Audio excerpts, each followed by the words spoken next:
C'est vendredi et on est très heureux de vous accueillir chez nous.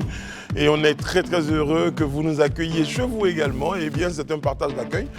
Nous, on est chez nous et vous nous accueillez chez vous. Merci de regarder le Grand Talk du lundi au vendredi à partir de 18h30. Nous sommes chez vous. Voilà. Et ce soir, sur notre plateau, il y a Sa Majesté Daouda. Appelez-le désormais Didi B. Didi C, tu veux dire? Non, lui c'est Didi B aussi. Moi, c'est Didi B aussi. Didi D. Non. Didi Mais B. demandez-moi juste ce que ça veut dire. Qu'est-ce que ça veut dire? Ouais, pourquoi Didi B? Didi B, c'est Daouda du buzz. Toujours. Et que même quand il n'y a pas de buzz dans ce pays-là, il faut dire simplement mon nom. Il y a buzz à côté. Daouda du buzz. J'ai l'anatomie du buzz à main. Voilà. Bon, allez, on rajoute. C'est bien, c'est recherché tout ça. C'est ça. Didi Buzz, voilà. On s'appelle Didi Buzz. Voilà. Bonsoir Élisée, comment allez-vous? Bonsoir Brice, je vais très bien, vous-même. Ah, très bien, jolie la tunique. Merci beaucoup, c'est gentil. Très belle. Ça change du costume où on met les idées en ordre. Ah, je vais me demander comment Tu elles dis, seront ça change mises du en... costume austère. Hein. Non, ça sera... Ben, les idées sont déjà mises en place. Voilà, juste avant d'arriver. C'est déjà, voilà, c'est ça qui est l'avantage de la tunique, c'est déjà en place. Ouais. Voilà. On rentre juste dans les idées.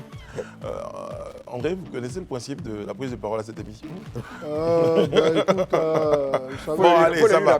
Voilà, Élisée va vous le rappeler. il faut juste éventer. Non. Monsieur André Bois. Vous êtes Monsieur un André Bois, anarchiste, quand on André. Monsieur André Bois, souffrez qu'on vous donne. Voilà. Hein. Voilà, allez-y. Monsieur André Élisée. Bois, Oui. quand on entame l'émission et qu'on a l'étape des présentations, vous n'avez pas le droit de prendre la parole tant que l'animateur principal ne s'est pas adressé à vous. Merci. C'est pas Parce- démocratique tout ça. Alors justement, C'est parce que précis. vous êtes un pro-anarchiste. La preuve, Eliane qui réalise cette émission, je demande de faire un plan avec la grue. C'est-à-dire qu'il suffit qu'André s'installe. Pour que l'anarchie... L'anarchiste s'installe. C'est-à-dire qu'il y a le chemin de table. Ah, il est en train de rectifier. Non, c'est même pas moi, après, je suis même pas là-bas. Mais si, c'était juste à son niveau. Au niveau du chemin de table d'André, voilà, il a besoin de rectifier les choses. Voilà, c'est tout. Vous êtes Mais le vieux, du parti anarchiste de il faut Côte rester d'Ivoire. concentré. Ah, j'aimerais bien créer un parti comme ça. Il y a plus vieux. Un parti anarchiste de Côte d'Ivoire. Plus de vieux. Bonsoir Brice, bonsoir à tous. Vous allez bien, André? Ouais, ça va. Bien ça votre va. début de week-end? Oui. Très bien. Bon, allez, c'est vendredi. On accueille tout de suite Jessica pour son point, comme tous les vendredis. C'est parti!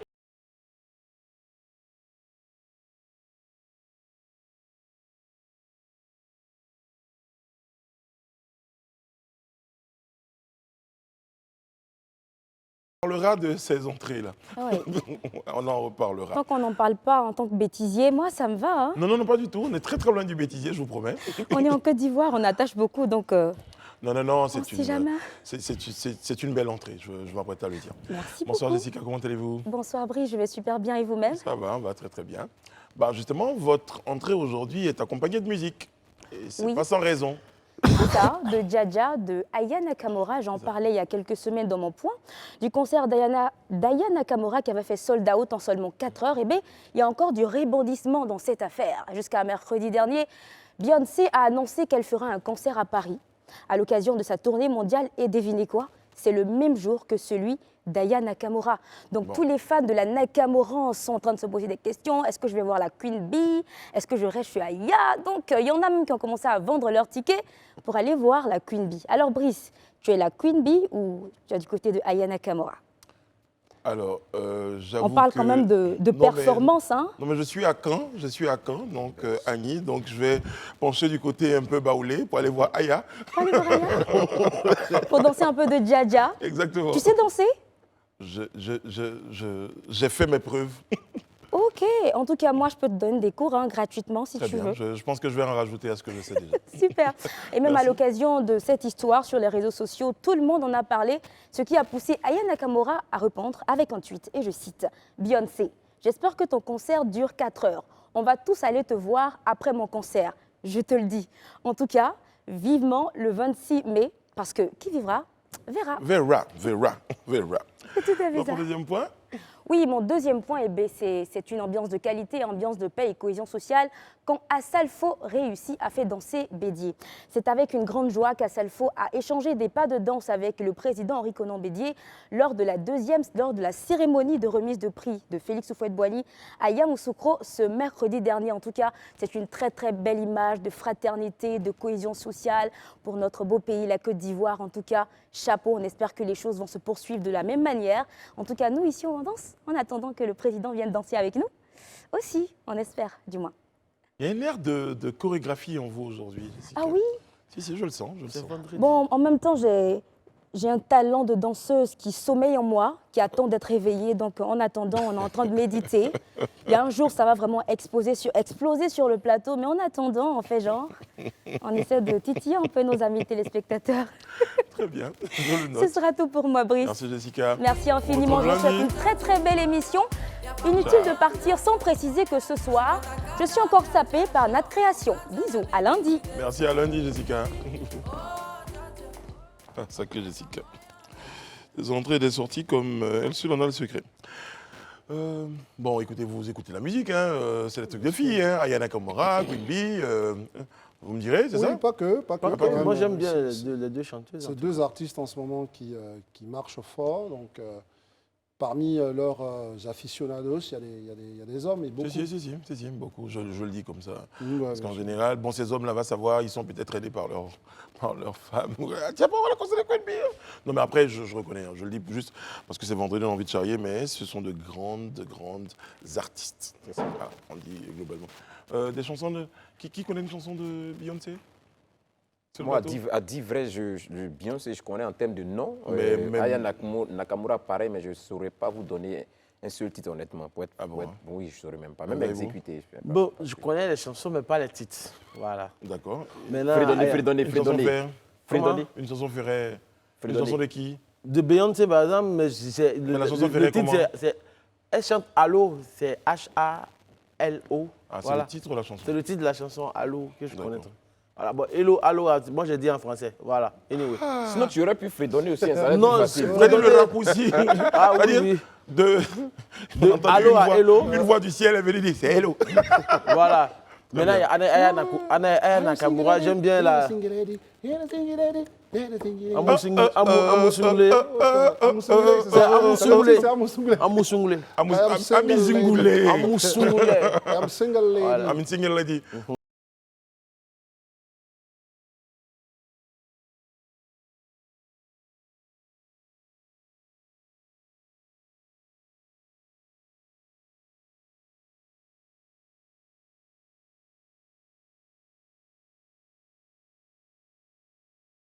Aya Nakamura, Qui la s'appelle Pouki.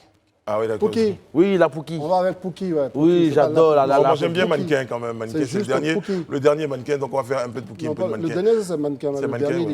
il est Mannequin, génial. il est génial, hein, participation. C'est Mannequin, tu dis.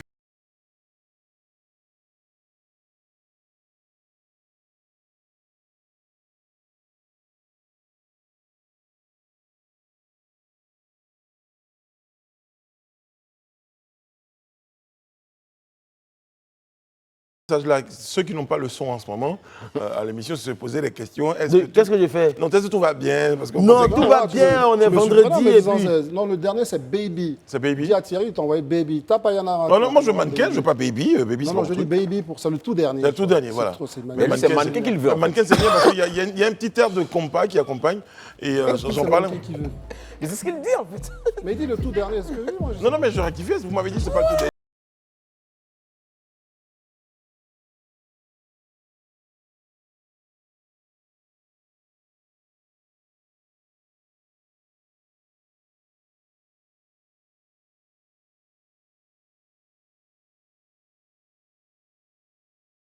Mannequin. Voilà. Ouais, donc Mannequin, c'est. En fait, avec, tu veux ça va. écouter Mannequin forcément. Mannequin. Non, ça va, Ouais, vous ouais, m'avez- Mannequin, vous m'avez- c'est avec, vous m'avez- comment il s'appelle, hein. M'avait empêché d'écouter Mannequin, c'est pas grave, je vous en veux. Je crois que d'ici la fin de l'émission, je trouverai un moment pour vous faire écouter Mannequin. Non, mais il va ramener.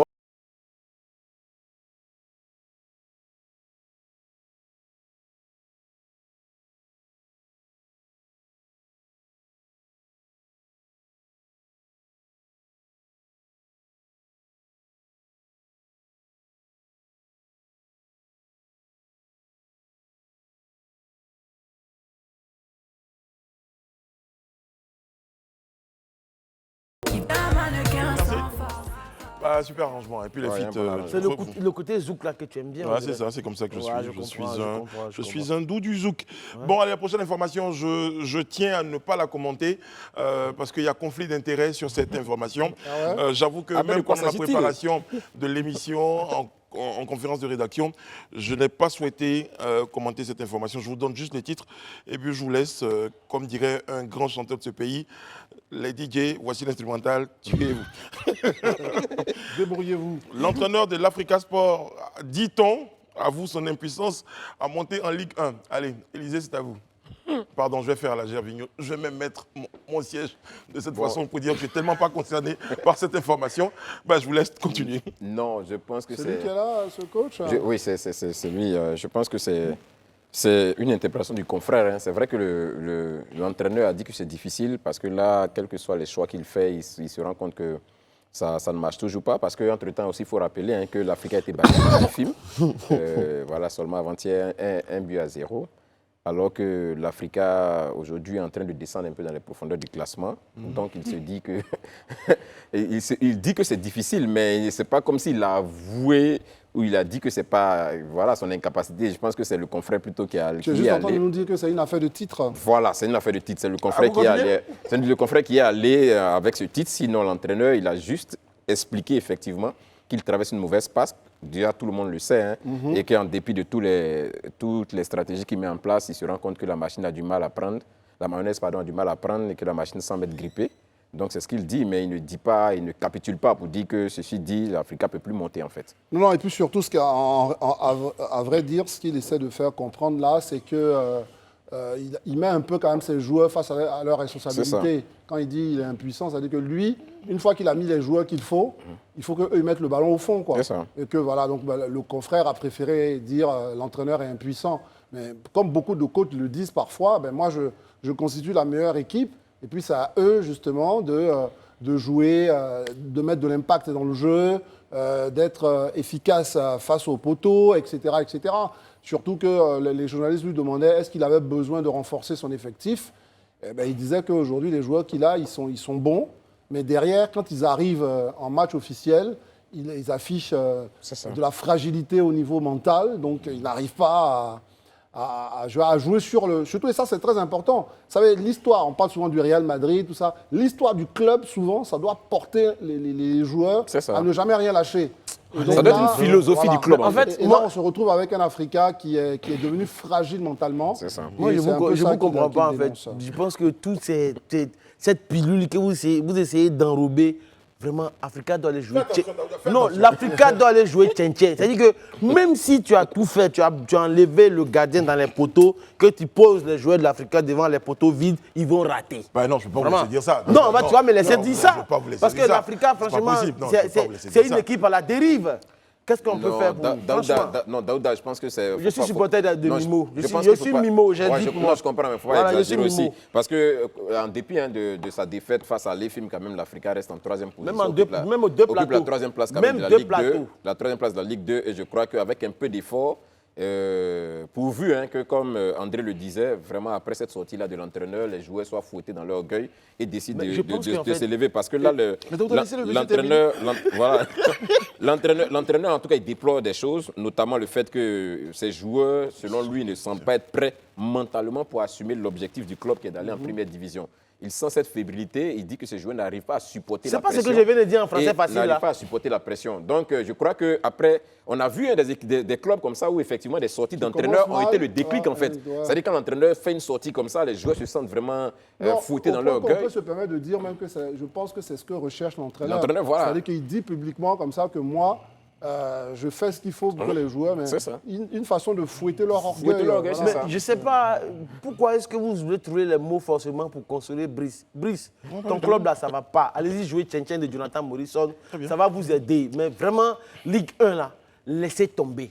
Nous, les Mimos, on est là. Ils sont en Ligue 2. Mais ils vont rester là-bas, après ils vont descendre encore. Après, finalement, ça va finir. Finiment de Oye là. Les Oye soyez là. Finiment, c'est quoi? Bon, allez, là, c'est le Tchèn-Tchèn. On a fait le tour. Mon Brico, ça va aller. Ça va, on a fait le tour. Je commence à... Non, mais Brice, juste pour te rassurer, l'espoir n'est pas perdu. Vous êtes à la 3e place. Voilà, et il y a encore 21 points. Donc, je crois que ce n'est pas encore perdu. On est qu'à la reprise de la deuxième phase du championnat. Je crois que vous pouvez remonter, quoi. Oui, ça va aller. prier, jeûner un peu. C'est ça? Pardon? Ouais, on peut y aller, ça. À la suite, hein. Oui, la suite. Hein. Très bien. Parce qu'à la suite, justement, il y a la Coupe de la Confédération où il y a un club ivoirien qui reçoit des Congolais. La SEC Mimosa. Ah, c'est la SEC Mimosa? Oui, c'est la SEC Très Mimosa. bien, d'accord. Je ne savais pas, j'avais pas ça sur mes fiches. Et bien, qui reçoit donc les Congolais de Motema Pembe. Mais Brice, je pense que tu... Mais la dernière fois, Daouda, faites attention, la dernière fois où les supporters de la SEC se sont vraiment moqués de l'Africa Sport, ça s'est terminé en Orlando Pirates. Non, et donc, il ça faut va pas se arrêter passer à un comme moment ça. donné. Tu Faut sais, arrêter. La SEC Mimosa, c'est un club qui est très bien organisé et je salue au passage le président du club, Maître Roger Oignet, on a les infrastructures, on a les joueurs qu'il faut, à la place qu'il faut. Donc, on joue les grandes compétitions. Ce n'est pas le cas d'un certain club vert et rouge qui n'ont même pas de cas. Mais au Bon, passage vraiment, aussi, bon. quand même, la Coupe de la Confédération, ce n'est pas aussi une très grande compétition. Oui, mais nous, au moins, on joue Ça là-bas. reste quand même une compétition. Oui, Nous, c'est au une moins, compétition on joue africaine, là-bas. d'accord, je suis d'accord. La SEC joue là-bas. Vous cherchez à jouer tchin-tchin. Voilà, les brises là, les brises et consorts, des gens qui supportent Non, mais pour Africa. être un peu plus sérieux quand même sur le truc, c'est que on ne le rappellera jamais assez. La SEC est le seul représentant du football ivoirien en Coupe Compétition d'Afrique. africaine, ouais.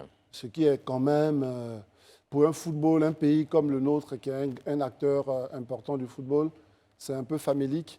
Et donc, on va dire, tous nos espoirs au niveau africain reposent dans les jambes des joueurs de la SEC. Et la SEC, on va dire là, avec ce qui s'est passé donc, au Chan, tout l'effectif reposait sur l'équipe de la SEC. Donc, je pense qu'ils sont encore en jambes. Et ils devraient essayer de valablement nous représenter, sachant qu'ils retrouvent la pelouse de Yamoussoukro, qui est une Très bien. Magnifique pelouse. magnifique pelouse. Donc, on va dire... Parce que très souvent, on dit non, bon, en Coupe d'Afrique, on joue sur des terrains qui sont pas vraiment, qui ne nous aident pas. Et là, les joueurs devraient être dans de bonnes conditions et pratiquer le football qu'ils ont pratiqué avec le jeune gardien qui est quand même qui s'est très, très bien illustré durant le Chan. Le Chan, ouais. Donc, moi, je pense qu'on devrait voir quand même une équipe de la SEC. En tout cas, pour l'heure, ils ont un contexte assez intéressant Favorable. pour pouvoir Oui, s'illustrer. pour emboîter le pas à André, je pense que la SEC, c'est vrai, reste l'unique représentant du football ivoirien dans les compétitions africaines, notamment les compétitions de club. Et je pense que le dimanche, la SEC a vraiment ses chances, comme tu l'as si bien dit, avec cet effectif-là qui sort d'une compétition telle que la CHAN. Je crois que jusque-là aussi, les uns et les autres ont encore le feu dans les jambes et ça pourrait donner un bon résultat. Mais aussi, comme je le dis, il ne faut pas perdre de vue que aujourd'hui, je crois que la SEC doit comprendre que l'avenir du football, je dirais des clubs ivoiriens dans les compétitions africaines repose un peu sur sa prestation. Parce que c'est vrai que c'est un tournoi de poule qui démarre maintenant, mais la bonne prestation de la SEC, si éventuellement arrivée au bout du parcours, pourrait notamment jouer en faveur des autres clubs, du club ivoirien qui pourraient éventuellement voir un peu leur effectif augmenter en termes de participation dans ces compétitions africaines-là. Donc aujourd'hui, je peux dire que l'espoir de toute la Côte d'Ivoire, même sportive, repose de footballistique, voilà, repose vraiment sur Surtout qu'il faut préciser que si la SEC avait réussi à se maintenir en Ligue des Champions, ça aurait été encore bien. Exact. Donc s'ils viennent se rater en Coupe des Confédérations, ça sera encore plus vraiment, compliqué. le football ivoirien n'aura pas les meilleurs classements Exactement. pour pouvoir avoir deux représentants, notamment en Ligue des Champions et en Coupe Donc tous nos vœux de succès accompagnent la SEC. Mais en même temps, je pense que c'est une interpellation pour l'ensemble du monde du football en Côte d'Ivoire parce que je ne sais pas quand on peut remonter où on n'avait même pas de club en Ligue des Champions et on avait un seul représentant dans les compétitions africaines. Ça doit remonter vraiment à des années. Parce que depuis, moi, je me souviens encore tout petit, tout jeune, dans les années 90, dans les années 2000 par là, les équipes ivoiriennes quand même étaient vraiment dans les compétitions africaines. Il y avait San Pedro, on se rappelle à l'époque. Il y avait même jusqu'au début de l'année 2010, le San Pedro était encore dans les compétitions. Il y avait la SEC et il y avait à un degré moindre un peu la SOA et certains vraiment qui disputaient des compétitions internationales. Mais aujourd'hui, on se retrouve malheureusement avec un seul représentant et il est en Coupe CAF. Donc je crois qu'il faut qu'on se réveille au niveau de la Côte d'Ivoire et que peut-être on taise tous nos palabres et qu'on comprenne que le salut du football ivoirien, voilà, est de la responsabilité de tous et qu'on se mette ensemble pour pouvoir sauver notre football. Donc Brice, on se prend à Yamoussoukro le 12 pour aller soutenir la SEC. C'est dimanche, après-demain. Tu n'as rien dit encore. Non, ça va, je n'étais pas là. Mais tu viens avec nous pour aller supporter la SEC, non? La SEC, ouais, c'est un club ivoirien. Je vais soutenir le drapeau ivoirien. Voilà, mais tu peux supporter le drapeau jaune et noir. Non, ça jamais. Je vais tenir mais mon dans drapeau tous les de cas, Côte même, d'Ivoire. quand tu vas pour venir, dire la que proie c'est sera mon avec soutien. nous. Ah, ben voilà, donc je ne vais pas venir. Donc c'est bon, il n'y a pas de problème. Je ne viendrai pas. Je ne viendrai pas. Il n'y a pas de problème. Bonne chance à la SEC. C'est ça. Mimo! La SEC joue contre le Moteba Mpembe, hein, comme tu l'as si bien dit, un club de la RDC. Voilà. Grand club de RDC. Il n'y a rien dans jalousie. Mais pas au niveau... Il n'y a rien dans jalousie, frère. Non, mais en plus, j'ai de bons amis à la SEC. J'ai tous mes amis à la SEC. J'ai même joué à la SEC à un moment de ma vie. Donc, du coup, je dis bonjour. Dans quelle section? Basket, hand, foot? Basket, ouais. Basket, Je dis bonjour à Maître Roger Ognien et au King Gagiseli, qui sont voilà. Mais bon, voilà, dans la vie, les enfants, ils font des choix. Bon, allez, si je vous dis Burkina, Guinée, Mali, dénominateur commun, vous me direz... Coup d'État. Régime militaire, j'aurais dit. C'est ça, jeune militaire. Tout de suite, vous êtes parti. Régime militaire. Eh bien, l'axe de coopération de ces trois pays se renforce. André? Oui, l'axe se renforce. On parle même d'une éventuelle nouvelle organisation qui réunirait les trois pays. Et ils se sont retrouvés là avec les ministres des Affaires étrangères pour l'évoquer et surtout sortir un communiqué encore sur les critiques des sanctions qui leur ont été infligées. Ça, c'est pour les faits. Ils reprochent à l'Union africaine et à la CEDEAO d'avoir pris des mesures contre leur mode d'accession au pouvoir. Et donc, en l'occurrence, ces trois pouvoirs pensent pouvoir donc travailler ensemble pour mettre sans doute une organisation qui va mieux mettre en œuvre l'idée de souveraineté. C'est fait, il y a une rencontre des ministres des Affaires étrangères de ces trois pays-là qui est prévue. Je veux dire, mettre en place une organisation, je veux dire, ça s'appellerait quoi, une organisation? Non, mais en gros, je dis, cette rencontre, en fait, elle intervient 2 jours après la visite du ministre des Affaires étrangères russe, Sergueï Lavrov, au Mali, qui a promis, lors de sa visite au Mali, d'aider ces pays-là. Mais moi, sincèrement, je me pose une question aujourd'hui, dans notre contexte, dans le contexte dans lequel nous sommes. Comment est-ce que ces trois pays, qui pour moi ne sont pas forcément la locomotive de l'UEMOA ou bien de l'espace CEDEAO, comment est-ce qu'ils vont s'en sortir dans ce contexte-là? Pour moi, il serait bien que ces pays-là, aujourd'hui, ces trois dirigeants de la junte de ces différents pays-là, organisent des élections pour que des civils viennent au pouvoir, pour prendre véritablement les affaires en main, pour que la coopération entre les pays ouest-africains puisse s'installer véritablement. Est-ce que vous avez l'impression, à travers cette rencontre-là, qu'il y a une forme de volonté de sortir d'organisations sous-régionales? Moi, je ne suis pas sûr. Bon, une sorte de volonté de sortie de l'organisation, c'est-à-dire de sortie de la CEDEAO? Oui. Bon, peut-être que, je ne dirais pas peut-être sortie de la CEDEAO, mais aujourd'hui, l'image, selon moi, que ces trois pays-là veulent donner, c'est juste cette image-là de ce qu'aujourd'hui, eux, ou du moins, ils ne répondent pas au dictat entre griffes voilà, de l'Occident ou bien des autres pays de la CEDEAO qu'ils qualifient comme d'être des collabos des Occidentaux. Pardon. Donc aujourd'hui, ils se donnent cette image-là de ces pays-là qu'on disait de s'assumer eux-mêmes. Mais comme moi, je le dis très souvent, en fait, on a tellement spéculé sur ces questions avec les jeunes au Burkina, au Mali, en Guinée, tout ça. Moi, il y a une seule chose aujourd'hui qui me vient à l'esprit. Vous savez, on peut mentir sur beaucoup de choses, mais c'est sur l'avenir qu'on ne peut pas mentir. Moi, si moi, je suis à la place des responsables de la CEDEAO, je n'ai même pas de souci. On laisse les uns et les autres faire ce qu'ils ont envie de faire. L'histoire finira par nous situer. On ne peut pas les laisser faire. C'est là où je viens. Non, quand je dis, on les laisse faire, ce n'est pas qu'ils fassent ce qu'ils ont envie de faire. Mais tant que ça peut rester dans les normes, de la non-menace de l'organisation sous-régionale, il n'y a pas de problème. C'est de ça que je parle. Là où il y a problème, tu as les populations du Mali, de la Guinée et du Burkina, ça représente quand même une masse importante de la sous-région. Bien sûr. Donc, les laisser, alors que ça peut créer quoi? Une désorganisation des structures économiques de l'État, une désorganisation, ils ne le disent pas, mais même des structures militaires, une désorganisation, justement, on le voit aujourd'hui avec des populations qui fuient pour venir en Côte d'Ivoire. Donc tout ça, ça peut être désorganisé, on ne peut pas les laisser faire. Une chose est sûre, je comprends enfin le point que Élisée veut dire, le temps nous l'a déjà dit, c'est l'histoire. Ça ne donne rien de bon d'être ce qu'ils sont.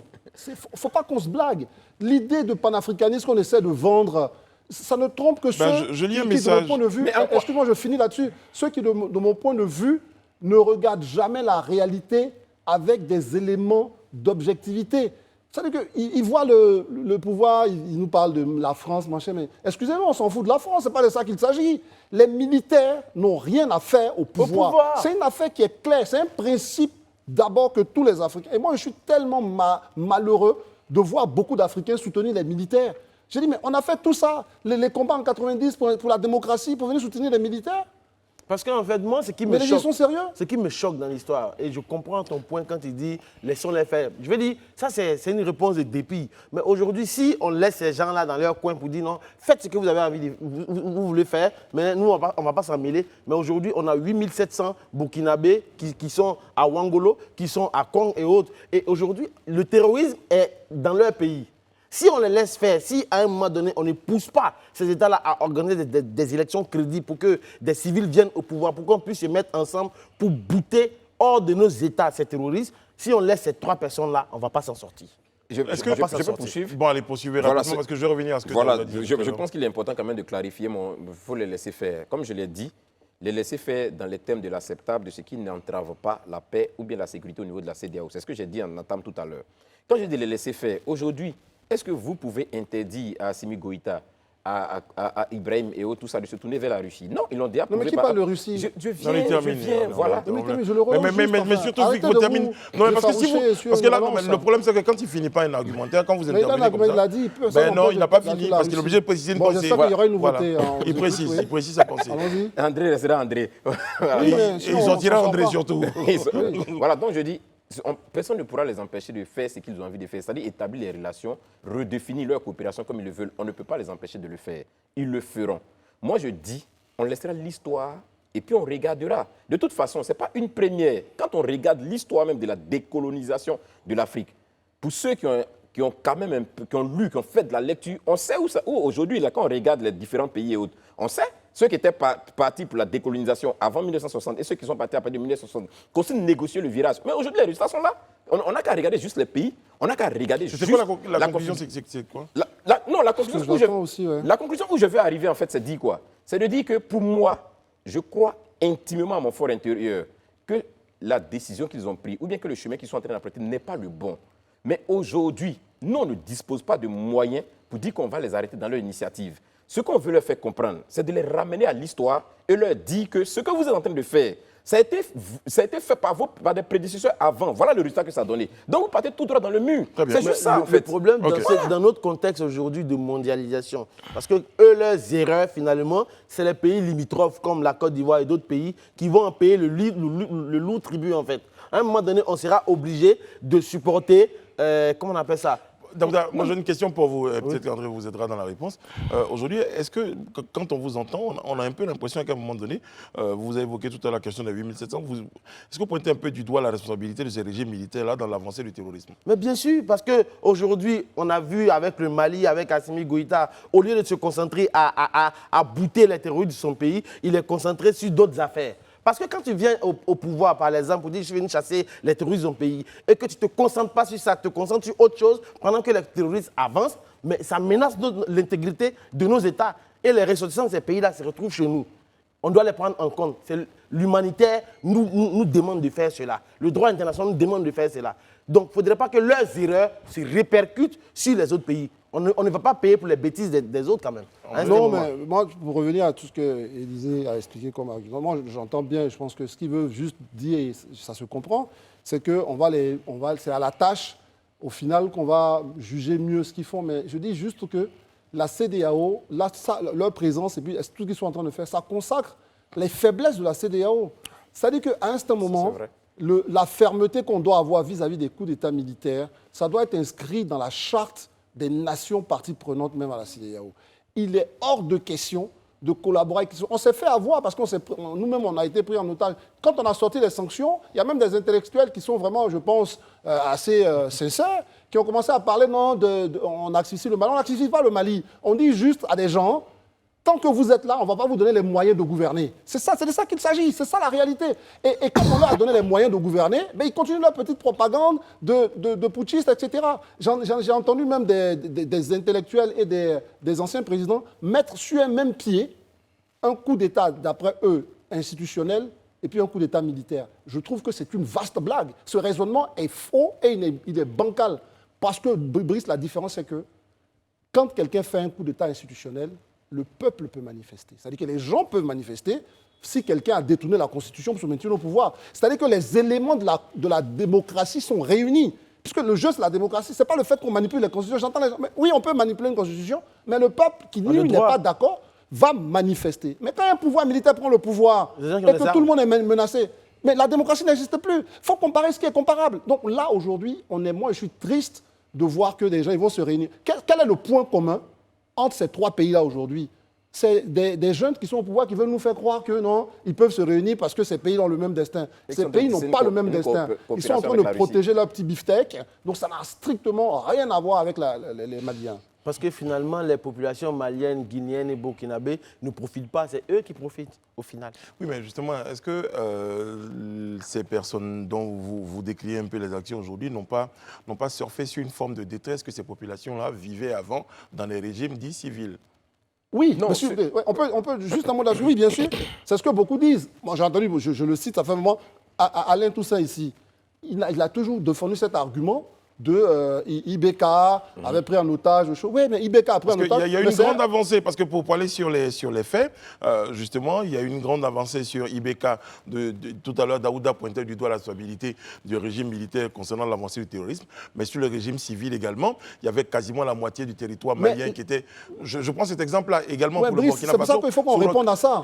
C'est la réponse, c'est de dire... Oui. À partir du moment où le pouvoir civil a été élu démocratiquement pour pouvoir gérer une situation, il y a une seule façon de l'enlever, c'est de contester sa politique, comme aujourd'hui en France. Tu parles de la France, même aux États-Unis. Aux États-Unis, partout. Quand les gens ne sont pas d'accord avec une mesure ou un fonctionnement de l'État, où ils trouvent que l'État est en faillite, mais ils ne sortent pas des casernes avec les armes. On manifeste, on rend le pays ingouvernable, on montre que les dirigeants actuels ne sont pas bien. Ils ne sont pas légitimes. Et on est obligé de convoquer un collège électoral. On est obligé d'aller aux élections pour pouvoir donner plus de visibilité à la gestion du pays. J'ai Élisée Daouda en une minute pour terminer sur le sujet. Oui, moi, sur cette question-là, je pense qu'il ne faut pas concevoir la face. On a des chiffres factuels qui permettent, ou bien des faits factuels qui nous permettent vraiment de comprendre que ce n'était pas la meilleure solution. Moi, je vais juste même prendre l'exemple du Burkina. On enlève M. Roch Macky Kaboré qui vient d'être élu il y a à peine quelques mois. On enlève... Et on estime que non, il ne fait pas ce qu'il faut. Et donc, on va faire ce qu'on... Mais quand il est arrivé, quand Damiba est arrivé, qu'est-ce que Damiba a fait? Au bout de quelques mois, ces mêmes gars qui étaient avec Damiba, qui ont même porté Damiba au... Traoré faisait partie de ce commando-là qui a porté Damiba ce sont ces mêmes-là qui sont venus enlever Damiba, sous prétexte que Damiba ne faisait que s'enrichir et qu'il ne faisait pas ce pourquoi il avait été mis là. Lui, je ne prédis rien, mais qui nous dit même que d'ici quelques mois, un autre ne viendra pas estimer que lui, Traoré, ne fait pas ce qu'il fait. Donc, du coup, on ira de renversement à renversement. Mais attends, on est dans une déstabilisation totale.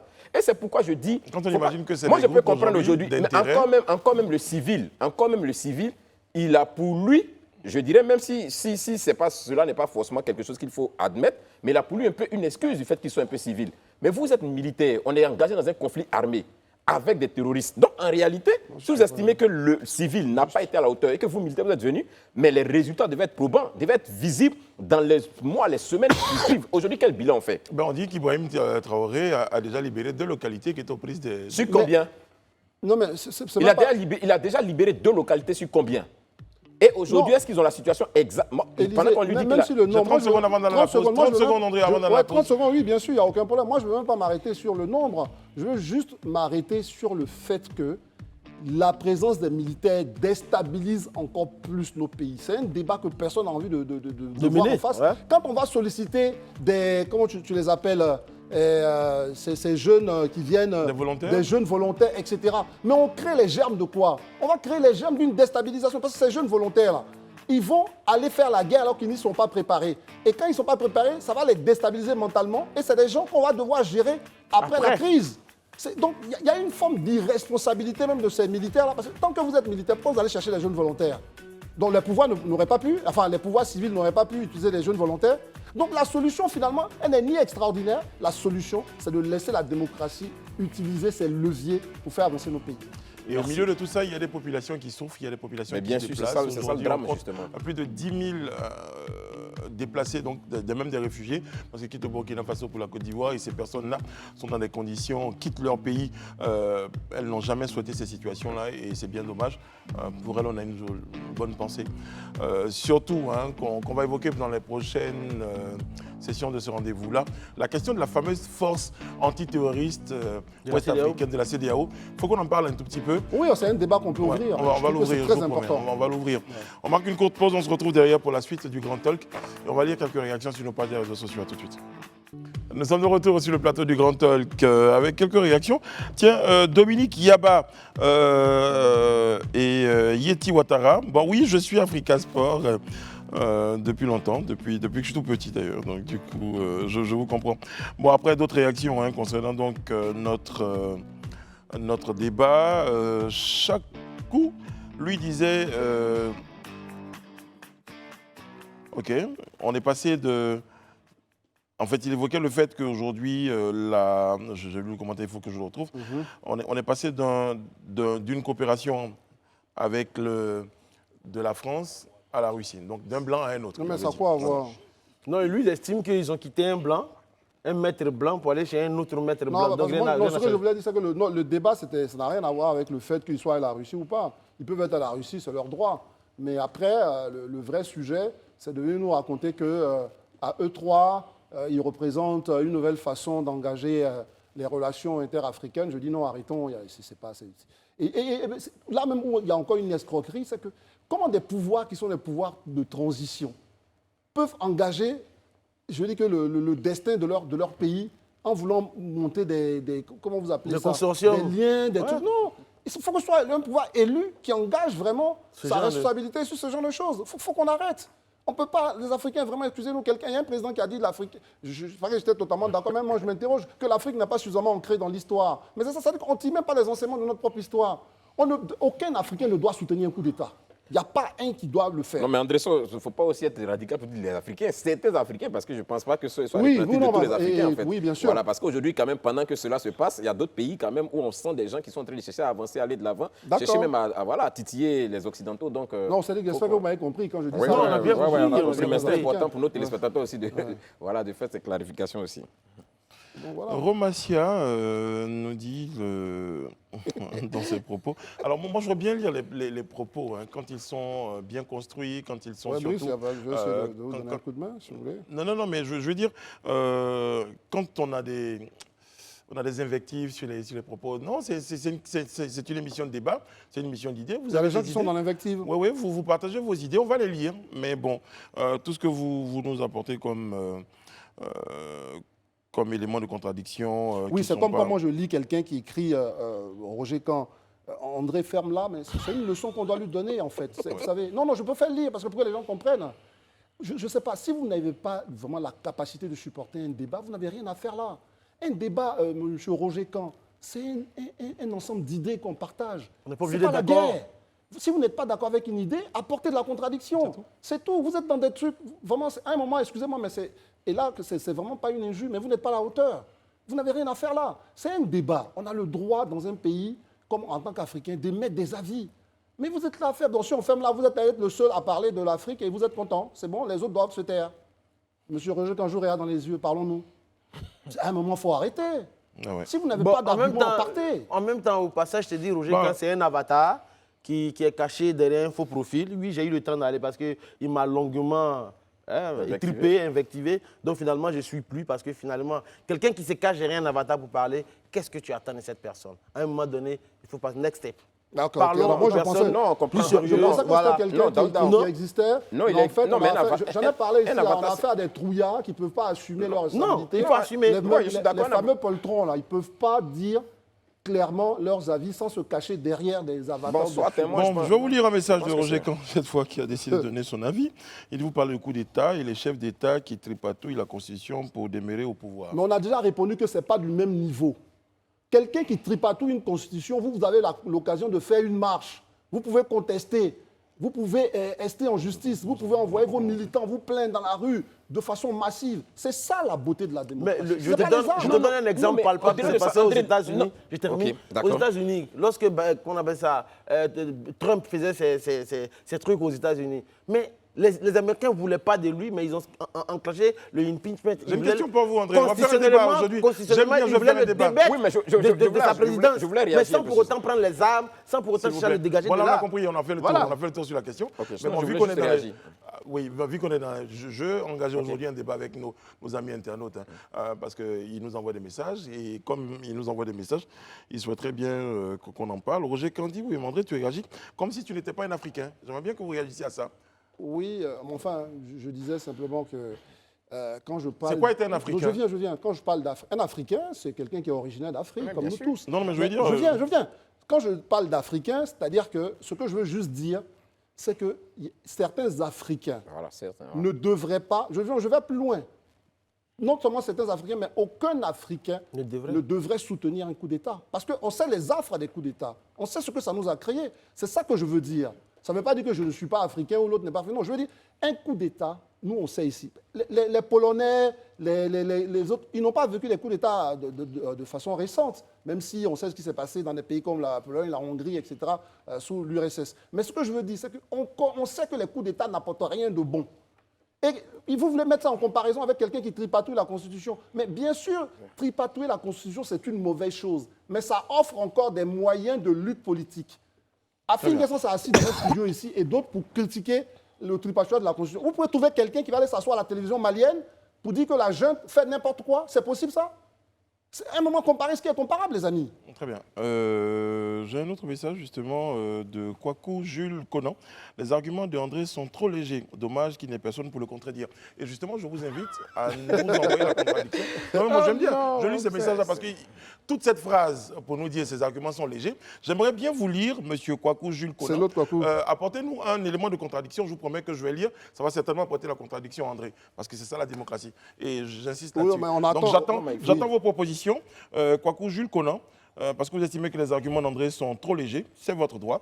Et moi, j'aimerais bien entendre vos arguments. Ces arguments qui sont si costauds. C'est costaud. Voilà, c'est ça. Aujourd'hui, on va interagir avec nos amis internautes. C'est vendredi. Voilà. Élisée, vous apprêtez à dire? Oui, moi, c'est vrai que André l'a dit, mais je pense qu'il est important quand même d'insister là-dessus. On l'a toujours dit sur ce plateau, à l'endroit de tout le monde. Nul ici n'a la prétention de dire qu'il détient la science infuse. Tout ce que nous faisons ici, c'est juste des idées qu'on émet, c'est juste des opinions qu'on émet, c'est des critiques qu'on essaie d'apporter sur la base de notre vérité. Parce que, comme je le dis toujours, la vérité, elle est seule immuable, ce n'est pas la vérité de tout le monde. Chacun a sa vérité. Donc, on est libre. Si vous estimez que ce que nous sommes en train de dire, ou ce qu'on dit en ce instant précis, ne vous sied pas, mais on est dans... Et c'est le principe, et ça, je voudrais le dire aujourd'hui aux téléspectateurs, le principe de la création d'une telle émission, c'est d'ouvrir le débat, créer un cadre d'échange et qu'on se parle.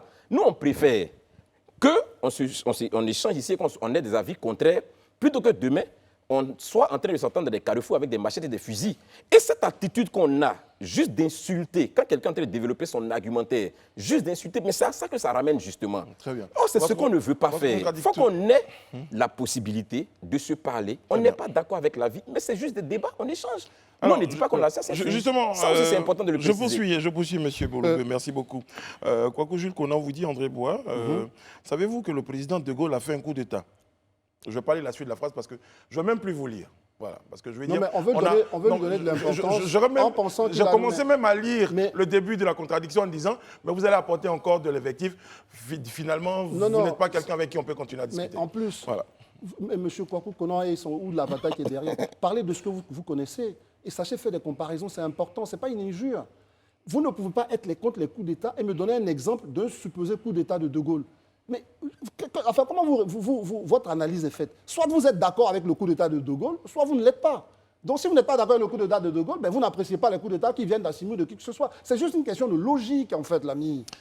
Bon, on est terminé. Donc je disais qu'on n'allait plus en parler parce que quand quelqu'un rajoute à une idée parce que tu es un plaisantin et compagnie, encore une fois, on avait essayé de partager des informations avec des personnes en estimant qu'il y a un minimum de responsabilité à mener. Sur ce plateau, tout le monde n'est pas d'avis, mais on ne dira pas à quelqu'un, tu n'es pas très intelligent de le dire. Ou bien je vois des trucs de plaisantin. Donc voilà, donc c'est une faiblesse. Ouais, je pense Allez.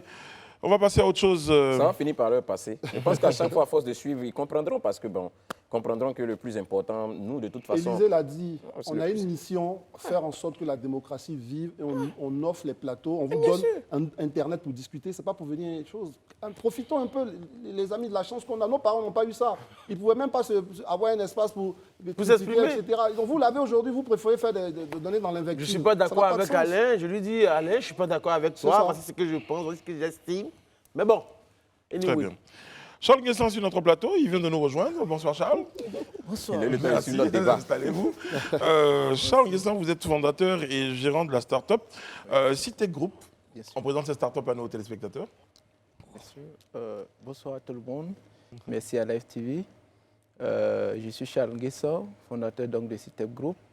Nous sommes spécialisés donc, dans la production des cartes USB sécurisées Ouais. pour les artistes. Que vous avez là? Ah oui, Je peux c'est les voir. ça. En lieu et place des CD qui exposent les artistes à toute une série de pirateries en fait. Voilà principalement dans quoi nous officions. Et autre chose, Qu'est-ce c'est qui que... pousse les gens à pirater, on va dire ça comme ça, au piratage ou la piraterie? Il faut que ce soit un bon terme quand même. Oui, bien sûr, le piratage. Le Oui. piratage. Qu'est-ce Oui. qui pousse les gens à se...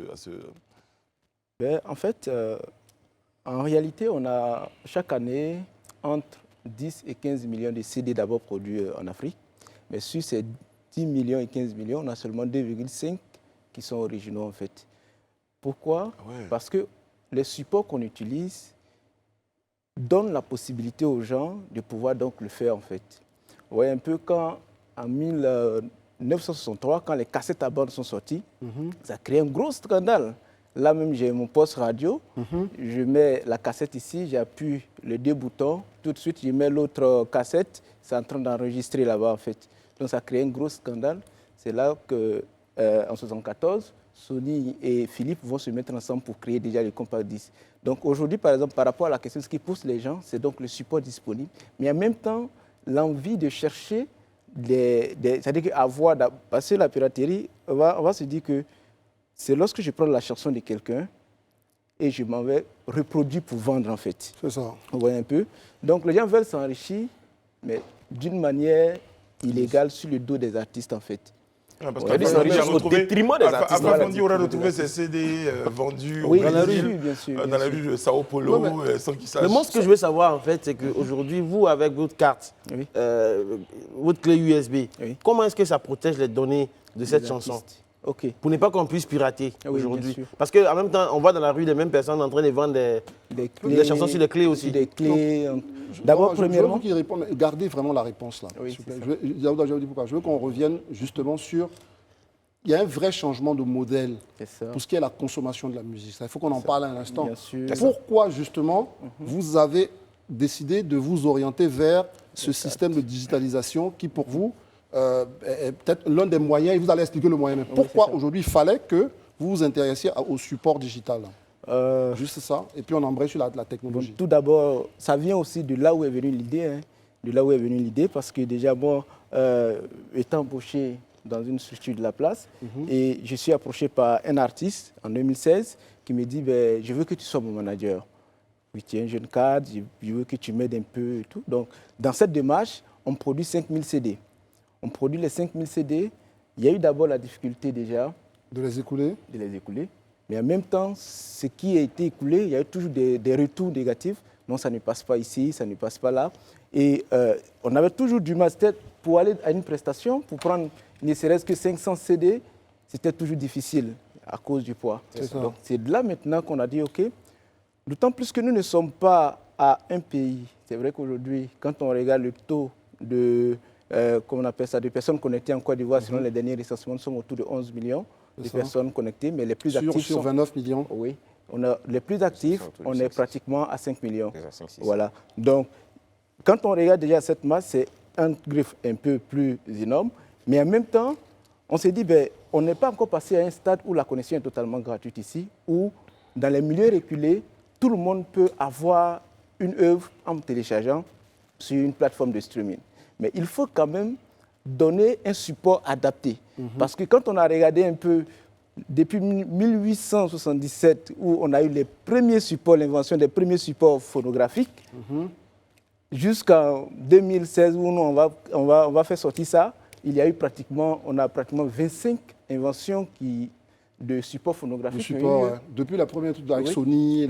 Voilà, c'est ça, les cassettes à bande, voilà, les vinyles et tout ça. Donc, mais à chaque époque, il y avait des lecteurs disponibles en fait. Vous voyez un peu, quand en 98, les CD apparaissent en Côte d'Ivoire et on a beaucoup de DVD, de VCD un peu partout. Tout le monde avait déjà ces supports-là. Et nous, on se retrouve dans une période où on a plusieurs lecteurs USB. C'est ça. Et on s'est dit que tout le monde n'a pas le moyen pour se télécharger. Mais il faut quand même offrir un moyen de... Et pour vous, c'est ça la solution aujourd'hui, c'est ça. Oui. Et là, on a en main, c'est tout l'album, par exemple, de Bagnon. Donc aujourd'hui, voici la solution. Mais une fois qu'on a ça, c'est là où on va venir à la question. En quoi est-ce que... Voilà. Donc, la piraterie va se situer déjà à deux niveaux parce que ici, ce qu'on protège aujourd'hui, c'est que l'œuvre, une fois qu'on l'a mis à l'intérieur, on donne simplement la possibilité de lecture. C'est-à-dire qu'on ne peut pas copier, on ne peut pas formater, les virus ne peuvent pas attaquer, on ne peut pas supprimer. Donc, une fois qu'on a fait ça, automatiquement, l'artiste peut jouer sur n'importe quel support sans que ça ne soit peut-être, copié d'un support à un autre. Oui, même qu'un virus puisse affecter même la qualité du produit. Bien sûr. Donc, ça veut dire que moi, j'ai acheté aujourd'hui mon album, j'ai vu là. Voilà, ça, c'est mieux. Adeba Conan. Ouais, c'est ça. Le bon truc d'Adeba Conan. Donc, Adeba Conan, je l'ai. Et je dis, bon, ok, Brice, il écoute une chanson. Il dit, ah, mais moi, j'aime bien Adeba Conan. Je dis, bon, allez, je prends mon ordi, je t'envoie la copie de la chanson. Je ne peux pas le faire. Non. Il doit acheter ou bien vous lui prêtez votre clé. Ouais.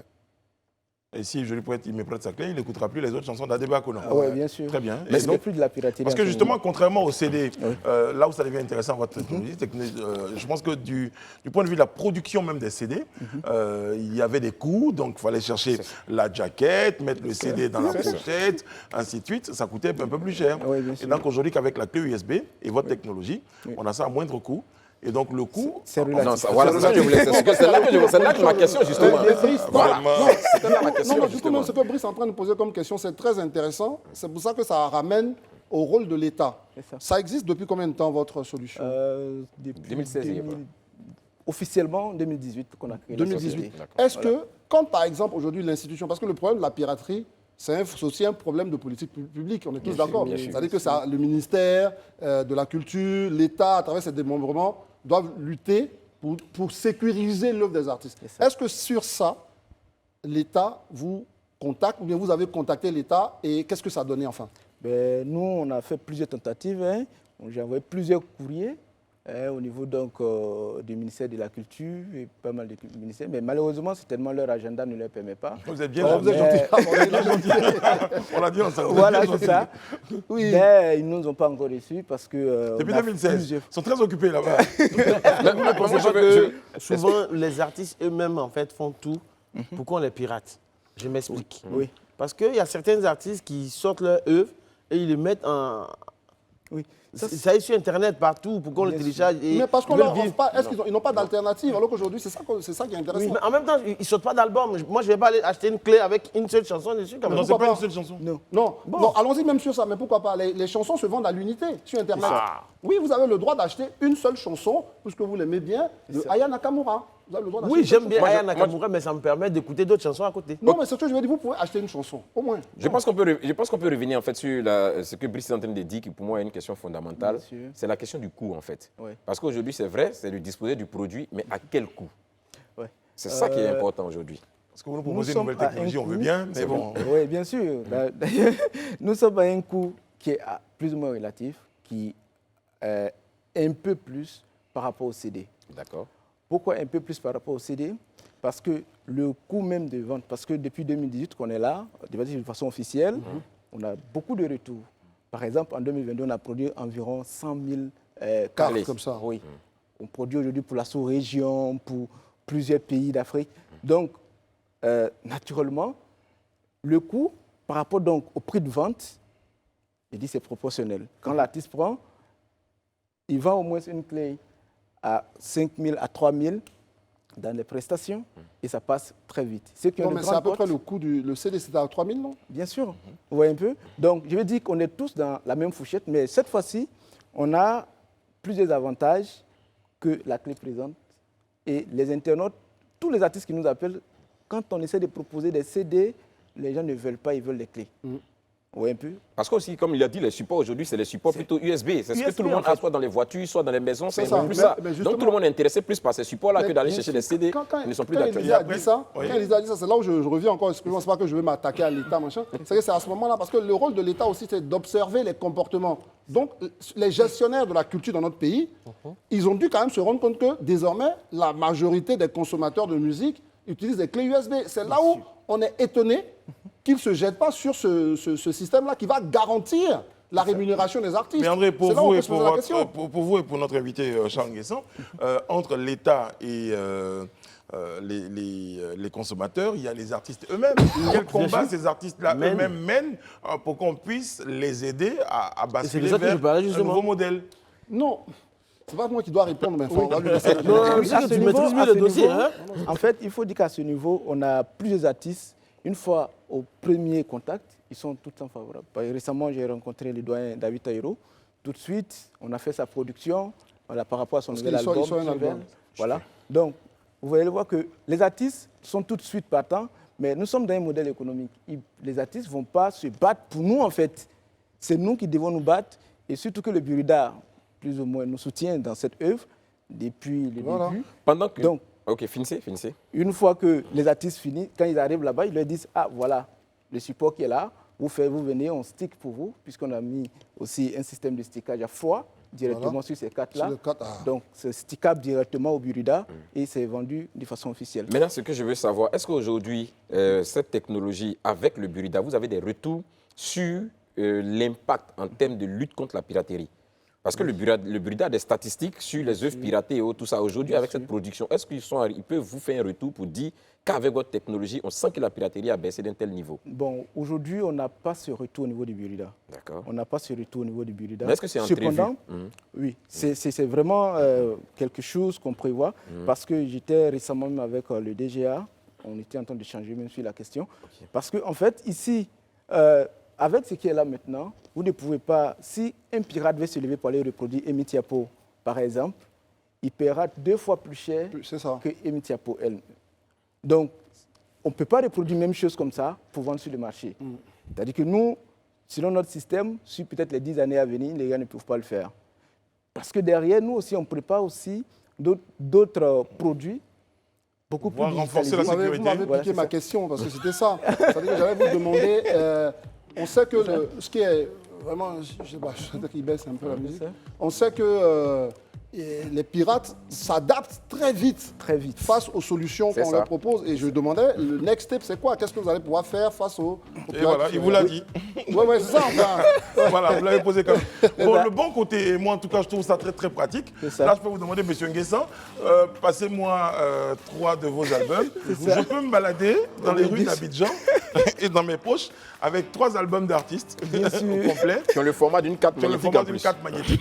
Que je peux mettre dans mon portefeuille. Contrairement à 4 CD que j'aurais moi dans les mains parce que j'ai envie de me déplacer dans mon véhicule. Et c'est plus compliqué. Bon, en tout cas, je crois que vous avez dit vos démarches vis-à-vis du ministère, du Bureau d'Art, en tout cas de tous les acteurs, pour les sensibiliser donc à votre nouvelle technologie, sont en cours. On espère qu'elles vont aboutir. On a été très très heureux de vous recevoir et surtout, moi je ne vous cache pas qu'on a besoin de vraiment, c'est la première fois de ma vie d'ailleurs. J'en avais entendu parler. Moi j'ai déjà vu, mais je ne savais pas que c'était un système comme ça. Moi j'ai offert déjà ça, mais je ne savais pas que c'était vous qui étiez là. Non, mais ce serait une faute de notre part de ne pas promouvoir cette technologie. Justement, déjà il a été primé à pas mal de... En plus, c'est une technologie made in Côte d'Ivoire. Bravo. En tout cas, moi je c'est ça la souveraineté dont on parle. On a envie que ces jeunes-là, ces jeunes Africains, ces jeunes Ivoiriens, créent des choses, ils ont besoin d'être soutenus. Et comme André l'a dit, vous aurez toujours notre soutien. Voilà. Merci beaucoup. Là, je profite pour faire l'album, la promo. Vous recherchez l'album de Bagnon, eh bien, il est là. Voilà. Vous avez l'album de Bagnon sur ce format-là. Geneviève Bou. Et puis voilà, donc... on a débaculé de Guy Chris Israël. L'artiste d'André Bou. KS Bloom aussi. Voilà, compilation de l'ensemble des titres de KS Bloom. Il faut le faire. Merci beaucoup. Nous, on marque une pause, on revient derrière parce qu'on va évoquer rapidement une situation au lycée Sainte-Marie, le cours a repris. Et puis, on parlera d'alcool frélaté. Ouais, bien sûr. Vraiment. Allez, quelqu'un me dit, tiens, il faut lire quelques messages encore parce qu'apparemment, quand on lit les messages, ça fait plaisir aux uns et aux autres. Bon, vous avez... Voilà, qu'on l'a dit, hein, et puis parce que nous, on est également médias, on l'a fait exceptionnellement, mais ne seront lus à l'antenne que des messages qui sont courtois, des messages qui sont pertinents, des messages où il n'y aura pas d'injures. Ça, c'est très clair là-dessus. Bon, allez, André. Il faut juste préciser qu'on va lire les messages, même contradictoires, pourvu qu'ils soient respectueux. Voilà, nous, il n'y a même pas de problème. Voilà. Bon, les amis, on va évoquer une situation rapidement. C'est une information. C'est le retour, donc, j'ai envie de dire à la normale, hein, au lycée Sainte-Marie. Les raisons qui ont entraîné donc, un dysfonctionnement au niveau des cours du lycée Sainte-Marie, eh bien, une altercation entre un membre du personnel, un parent d'élève et un membre du personnel enseignant. C'est ça, une Voilà. éducatrice, enfin, la responsable des éducatrices. Des éducatrices. Enfin, mais posons quand même les faits. Il semblerait, parce que bon, on n'a pas encore eu le temps de tout enquêter, que les élèves avaient reçu des timbres. En fait, c'est chaque janvier, Voilà. on leur Chaque donne janvier. des thèmes de Raoul Folorou à vendre. En fait, c'est du bénévolat pour pouvoir aider les lépreux. ça. Donc, l'élève ayant reçu ces thèmes-là devrait aller les vendre.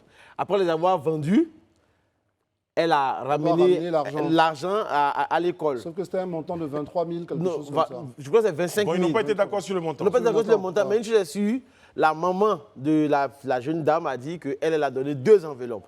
Une enveloppe de 10 000 et une enveloppe de 20 000, ce qui fait un total de 30 000. Je vais arrondir le montant. Mais l'éducatrice, elle, à son niveau, estime avoir reçu le montant de 25 000 francs. Jusque-là, tout va bien. Jusque-là, tout va bien. Donc, Semble finalement, aller bien. Voilà. Semble aller bien. Donc finalement, elle appelle la maman de l'élève, tout et tout, qui vient. Donc finalement, puisqu'il y a 5 000 francs qui manquent quelque part, donc finalement, il y a échange de gentils mots entre la maman de l'élève et l'éducatrice. Finalement, l'éducatrice dit que la maman lui a porté main. Cette dernière dit qu'elle n'a pas porté main. Et au final, elle a 10 jours d'arrêt, en tout cas. Voilà, elle a une minerve au cou. Elle a pris un certificat médical. Je ne sais pas si on lui a foutu, vous vous rappelez, sinon un petit clé de bras, quelque chose dans le sens pour rire un peu. Non mais moi, franchement, moi je suis scandalisé même par toute cette histoire. Mais écoutez, que des gens arrêtent. Rappelez-vous, je suis cohérent. La dernière fois, on avait eu un débat comme ça, ce qui s'était passé quelque part à Boisseau. Que tout le corps d'encadrement d'un établissement de près de 3 000 élèves, 4 000 élèves arrête les cours parce qu'il y a eu une altercation de ce type-là dont on ne maîtrise même pas les tenants et les aboutissants. Non mais Alain, il faut comprendre. Non, je viens... Oui, je m'appelle Alain, il est omnibulé par Alain. C'est le constat qu'on fait en fait. Bon, il termine son point. Oui, voilà, qu'on aille arrêter les cours chaque fois sur une affaire qui n'est même pas totalement connue. C'est-à-dire qu'on ne maîtrise pas encore l'affaire et tout de suite, on arrête les cours.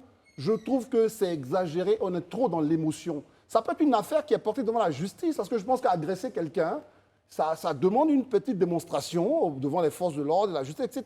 Mais qu'on arrête l'école de 5 000 filles pour une affaire qui n'est même pas claire, mais, enfin, je trouve ça dommage. Moi, je comprends ton point, André. Mais ce que je veux dire, à un moment donné, quand le corps enseignant se fait agresser, il est de leur devoir aussi de soutenir leurs collègues. Parce que même si tu estimes qu'on n'a pas les tenants et les aboutissants, quelqu'un ne peut pas quitter chez lui à la maison et venir porter main à une éducatrice à l'école. Mais elle dit qu'elle n'a pas porté main. Oui, mais c'est une question de ta parole contre la mienne. Justement, voilà. C'est ça qu'on vous dit ça. Mais s'il te plaît, André, laisse-moi aller au bout. Pour dire simplement que, qu'on le veuille ou non, tu m'as tapé, tu ne m'as pas tapé, ce n'est pas ça le problème. Les enseignants ont le droit et même le devoir de soutenir leurs collègues. Même chez nous, j'ai une question pour vous, Daouda.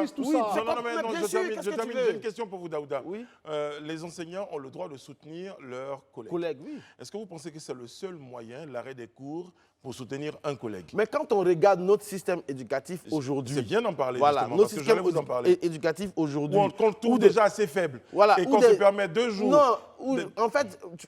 N'allons pas trop vite en besogne. Quand on voit aujourd'hui des élèves tenir tête à des enseignants, des élèves frapper des enseignants, des élèves porter main à leurs enseignants, il y a un problème.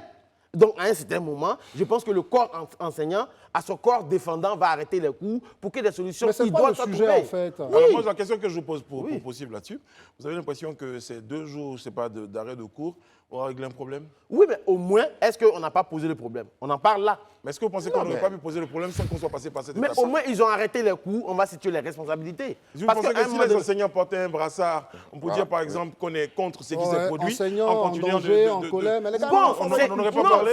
c'est une solution, Très bien. mais je pense qu'ils ont trouvé la solution la plus idoine. Et c'est une Selon solution eux, qui est critiquable et qui, oui, finalement, elle peut être est elle peut mauvaise. être critiquée, mais j'estime qu'ils ont le droit de dire on arrête les coups ok. parce que Mais on a le droit de un des deux le faire, a été frappé. Et c'est ça, Finalement, et c'est ça comme ça. justement Oui, mais sur nous ce sommes dans un plateau. état de droit, André. D'ailleurs, je vais, oui, s'il vous plaît, s'il vous plaît. Voilà, parce que je vais citer quand même Romassia, qui les 4 démocrates, eh bien, c'était voilà, justement, ils sont pas d'accord sur le plateau, et c'est ça, Et c'est nos ça, 4 le débat. démocrates avec les régulations. Romassia.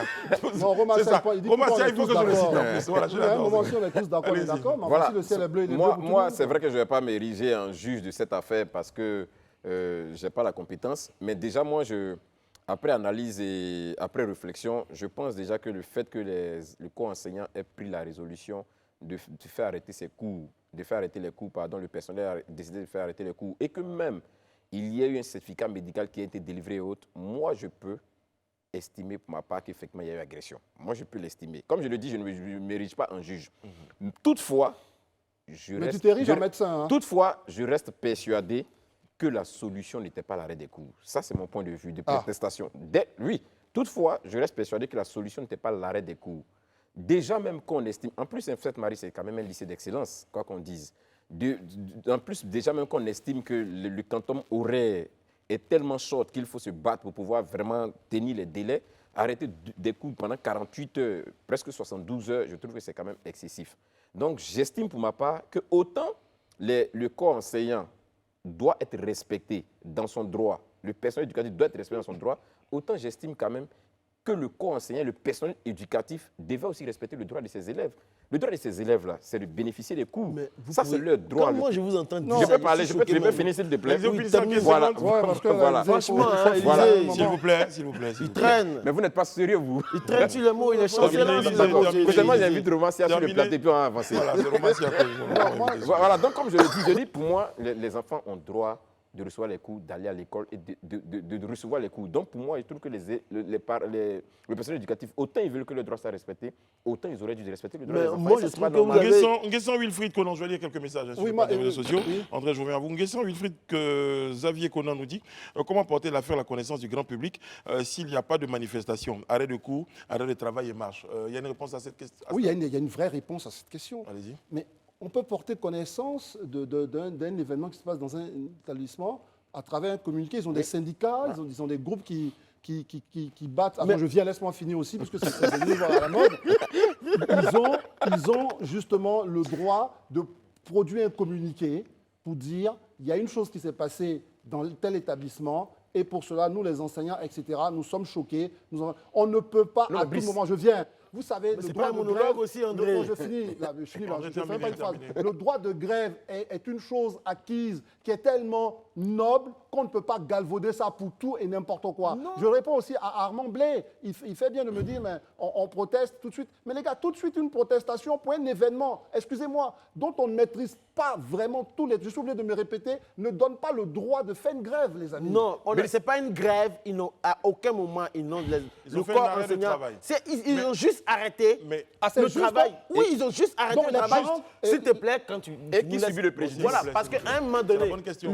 les cours ont été vous avez arrêtés. 15 secondes pour terminer. Oui, les cours ont été arrêtés parce qu'une éducatrice a été bastonnée, aurait Mais été il dit pas bastonnée, ça. par un parent d'élève. Donc, pour moi, le bon sens aurait voulu qu'on arrête les cours pour savoir qu'est-ce qui s'est passé. Et c'est ce qui s'est passé finalement 2 jours Et après. ça, c'est le bon sens, ça? Oui, c'est le bon sens. Non, parce mais que bien sûr, il a un souci, ce gars. parce que 2 jours S'il vous plaît, après. s'il vous plaît. Non, c'est non, vrai. non, non, Je s'il vais vous plaît. terminer. Je chute Non, tout ça. non. Je chute, s'il te plaît. 2 jours après, je pense que la direction régionale de l'enseignement l'éducation nationale a trouvé des solutions, les cours ont repris. Je pense que les responsabilités seront situées. Jean-Kévin nous dit peut-être que c'est la goutte d'eau qui fait déborder le vase et donc les enseignants demandent à en profiter de l'occasion pour se faire entendre. C'est peut-être un point de vue. Élisée, je termine avec vous. Oui.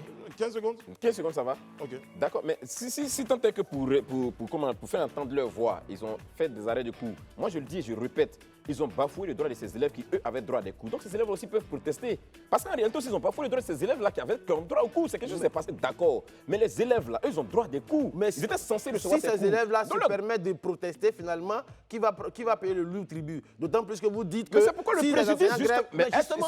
C'est eux qui ont subi le préjudice en réalité. Mais justement, on les a écoutés 48 ans après, le cours est repris. Parce que les élèves ne sont pas... C'est pas à eux de subir le préjudice, en fait, de cette situation. Allez, c'est ça la démocratie. On n'est pas d'accord et on ne sera pas d'accord sur ce sujet. Ouais, on aura même laissé ça. S'il vous plaît, s'il vous plaît, s'il vous plaît. Je termine. Oui, vas-y. Et je donne rendez-vous à nos téléspectateurs tout à l'heure. Daouda est avec nous, Élisée est avec nous, André est avec nous. Alors, juste un petit message qu'on avait lu. Et quelqu'un avait évoqué une situation. Il dit, si quelqu'un rentre à Live TV et qu'il frappe un animateur, comment vous allez réagir? Est-ce que vous allez arrêter les émissions ou pas? Le si, c'est pour l'éventualité. Par ici, on rentre, par exemple, quelqu'un rentre puis te frappe. Non, on a compris, tu n'as pas fait une explication, c'est un truc qu'on a compris. Si on te frappe. Mais le si, c'est la chose la plus importante dans cette phrase. Moi, je ne suis pas encore, comme Élisée l'a dit, c'est un désaccord qu'on a, je ne suis pas encore convaincu qu'on ait frappé quelqu'un, donc je ne réagis pas. Mais si je suis convaincu qu'ils ont frappé quelqu'un, c'est là où on rejoint encore l'autre argument d'Élisée, je vais avoir une réaction quand même proportionnelle à l'acte et ses conséquences. Je ne vais pas arrêter de faire fonctionner la télé. C'est ce que je veux dire, par exemple. Je ne vais pas dire à ce moment précis, là, on arrête tout. Le temps de savoir exactement est-ce que Daouda a été molesté. C'est ça. Attends, raison. Je dis, bon, mais Daouda, attendons, on va régler cette affaire en temps voulu, mais je continue la mission. Et c'est sûr que Brice sera le premier à dire, mais vous, les téléspectateurs, si on vous met un écran noir, vous allez vous plaindre. Ah mais c'est clair, parce qu'on dira, bon, Daouda ou André, c'est pas ça dépend de celui qui n'a pas force, voilà. qui va se faire botter au niveau de la chaîne de télé, donc a été violenté par quelqu'un, et donc du coup, nous on décide d'arrêter nos émissions pendant 3 jours. Vous-même téléspectateurs, vous serez les premiers à nous écrire, c'est vrai, on a la compassion, mais pensez à nous, on a des droits aussi, vous avez le droit de nous proposer des programmes, mais bon, je veux dire, nous ne sommes pas, et ça c'est important qu'on le dise, nous ne sommes pas en train de négliger donc les... c'est ça. C'est un exemple cas isolé. Non mais ce que je veux dire, c'est que à propos de la dame qui aurait subi donc, qui a même un arrêt de travail de 10 jours, nous ne sommes pas en train de négliger ce qu'elle a pu vivre. Et d'ailleurs, on a une jolie pensée pour elle. Maintenant, est-ce que la réaction liée à ce qu'elle a vécu était nécessairement l'arrêt des cours? Quand on sait ici que certains ont défendu la faiblesse de notre système éducatif et qu'on se permette 72 heures d'arrêt de cours encore et que les élèves sont dans les rues, c'est pas ce qu'ils sont en train de faire. Non mais Brice, au-delà même de la faiblesse du système éducatif, les élèves ont des droits. Ça, il faut aussi que les enseignants le comprennent. Et le droit des élèves, c'est de recevoir la formation. C'est inscrit, aujourd'hui c'est une loi. Donc ce droit aussi, il est bafoué. Oui, quand on prend une décision d'arrêter les cours unilatéralement parce qu'il y a une situation qui s'est passée au niveau du personnel éducatif qu'on ne néglige pas d'ailleurs, et je tiens à le féliciter, à le souligner en tout cas qu'on ne néglige pas, et on a compati même d'ailleurs. Mais on estime que ces enfants ont droit, et qu'est-ce qu'ils ont à voir dans cette affaire? Pourquoi on arrête des cours et qu'on les prive des formations sur 3 jours? Il y a un problème. Moi, je peux comprendre que ce soit le énième cas, mon cher. Je suis un cas, à moins que je n'ai pas cette information. Si c'est un premier cas, ça reste quand même un cas isolé, ça reste quelque chose d'exceptionnel. On ne va pas bloquer tous les coups pour ça. Bon, en tout cas, c'est fait, ils l'ont fait. Voilà, et ça, c'est important de le souligner. Nous, on voulait débattre sur ces non, mais ça a été fait, les cours. Mais en tout cas, la bonne nouvelle, c'est que les cours ont repris. Et d'ailleurs, c'est considéré comme une bonne nouvelle que les cours ont repris. C'est pour dire l'importance des cours au niveau du lycée Sainte-Marie. Bon, les amis, Daouda, vous avez un point? Oui, j'en fais le cours. Allez-y. Tous les vendredis, comme vous le savez.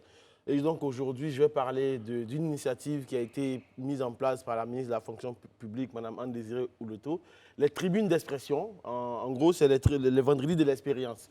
Pour ceux qui ne le savent pas, dans sa volonté en fait, de matérialiser en actes concrets les actions du président de la République, la ministre Anne-Désirée Ouleto a pris une série de mesures. Et dans cette série de mesures, en fait, il y a la formation trône en bonne place. Et pour rappel, sur ce plateau, on parlait le 13 octobre 2022, passé, elle avait fait former 3000 cadres et hauts cadres de la fonction publique. Voilà, on en avait parlé ici. Après, il faut qu'il y ait un retour d'expérience. Et dans ce retour d'expérience-là, qu'ils ont appelé le vendredi de l'expérience, où ces hauts cadres-là viennent pour partager leur expérience sur les attitudes et aptitudes à avoir en tant que fonctionnaire pour donner un service de qualité aux usagers clients. Et la première personne, comme vous le voyez sur cette photo, c'est le directeur général de la fonction publique, M. Soro Niganafol, qui a partager son expérience sur l'humilité dans le cadre du travail. Le deuxième, c'était comment réussir sa prise de fonction. Et le vendredi 17, je pense qu'il y aura la clé, en gros, la clé pour réussir sa vie professionnelle, parce que c'est important. S'il y a fonction publique, c'est parce qu'il y a des usagers clients qui viennent vers nous et il faut leur donner un service de qualité. Et c'est cette mission-là que la ministre Anne-Désirée Oloto a décidé d'instaurer au sein de la fonction publique. Et c'est de ça que je voulais aujourd'hui en faire l'écho, pour qu'on sache qu'aujourd'hui, on a besoin d'une fonction publique de qualité pour les uns et les autres. Merci Daouda, merci beaucoup. Vous nous en avez fait l'écho. Hein. On va retenir donc les vendredis. Notre attention sera portée sur... Justement. Très bien, merci beaucoup. Bon, il y a Mia Assa qui partage donc l'information concernant les cours à Sainte-Marie. Les cours ont repris, les heures perdues seront rattrapées. Bon, tant mieux. En tout cas, c'est le grand. Notre grande actu concerne rapidement, avant de recevoir Fadiga de Milano sur notre plateau ce soir, c'est vendredi. Notre grande actu, elle, concerne l'alcool frélaté. Donc, une descente de gendarmerie a mis hors d'état de nuire un réseau de fabricants d'alcool frélaté, de boissons frélatées. Ça fait peur, André. Allez, je le dis. Ça fait peur ou pas? Non, mais ça fait peur. Parce que moi, je suis convaincu. Et on a le droit, pour le coup, d'avoir peur, puisque on est en danger par rapport à ce qu'on consomme, qui peut avoir une origine parfois douteuse. Et même quand l'origine est douteuse, on n'imagine pas les maladies ou les situations que tout cela peut créer dans le corps humain. Donc, évidemment, on peut avoir peur, mais on se réjouit toujours que les autorités et autres forces de l'ordre et les autorités chargées de lutter contre ces phénomènes-là arrivent quand même à les démanteler. Et ça, c'est une très, très bonne chose. Moi, j'ai un bon point. J'ai un point sur cette question-là.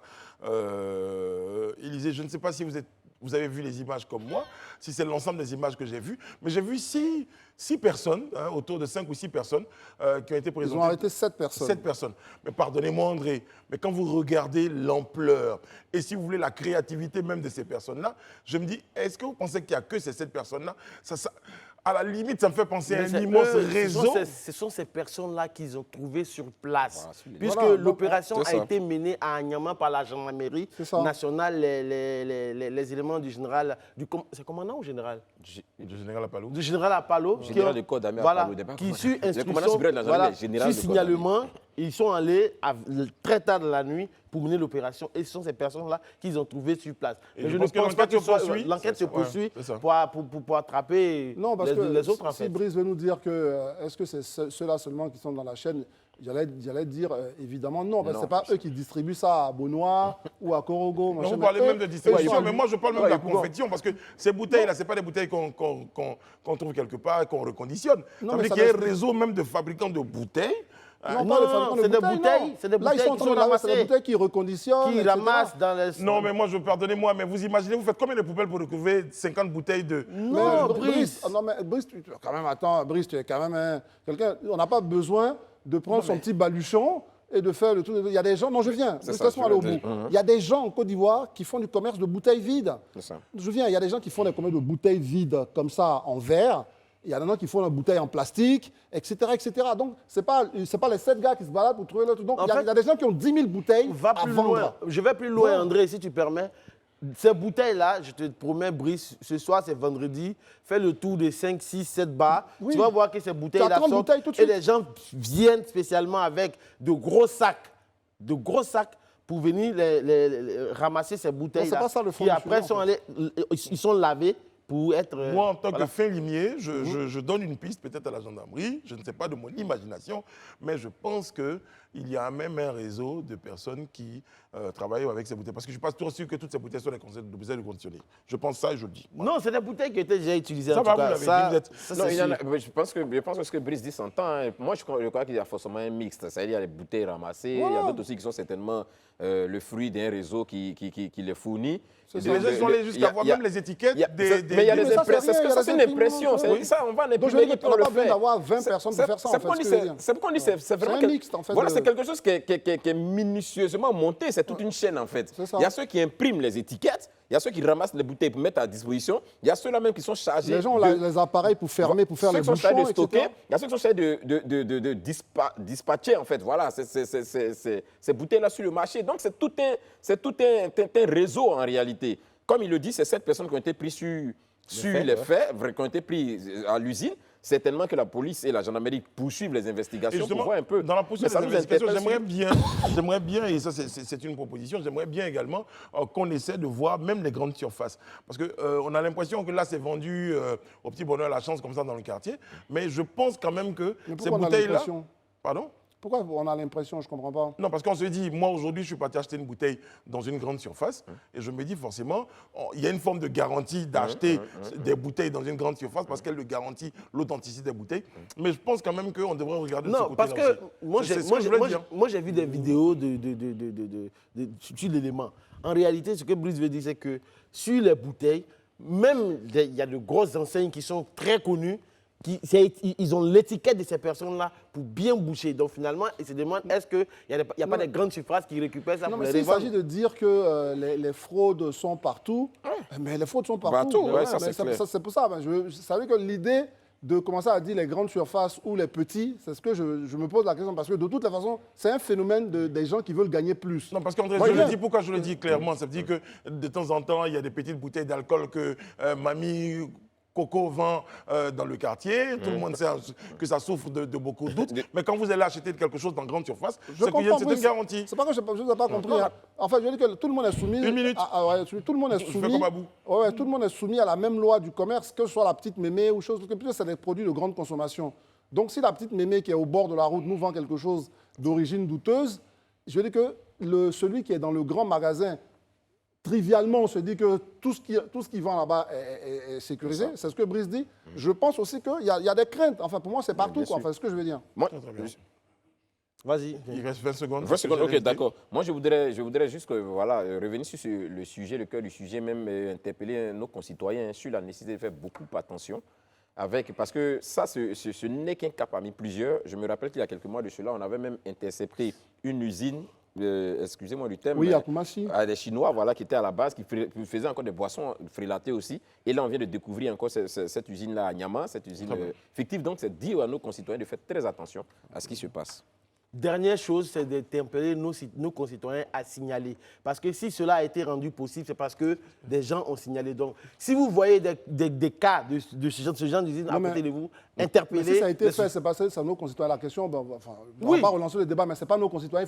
Il faut que ceux qui sont chargés de faire les contrôles jouent leur rôle. Mais ils ne peuvent pas toujours... Arrêtez cette histoire ça se fait en collaboration, ça se fait. Mais je veux dire, il y a de la dénonciation et c'est le principe. Donc, il y a des personnes qui contrôlent et justement, ils ont besoin de... Parce que si ça a été signalé... Ils ont besoin du soutien de la population. C'est ça, si ça a été fait, mais c'est la population qui a signalé. Voilà, terminé. Mais lui, il insistait. Il a remis deux personnes nous parlent de concitoyens et vous ne parlez pas de l'État. Mais l'État l'a déjà dit, André. C'est parce que l'État nous rejoint sur le plateau. Venez, Fadiga. Merci, on est content de vous recevoir sur notre plateau ce soir. On va l'applaudir bien fort, Fadiga. Ben, dis donc, installez-vous.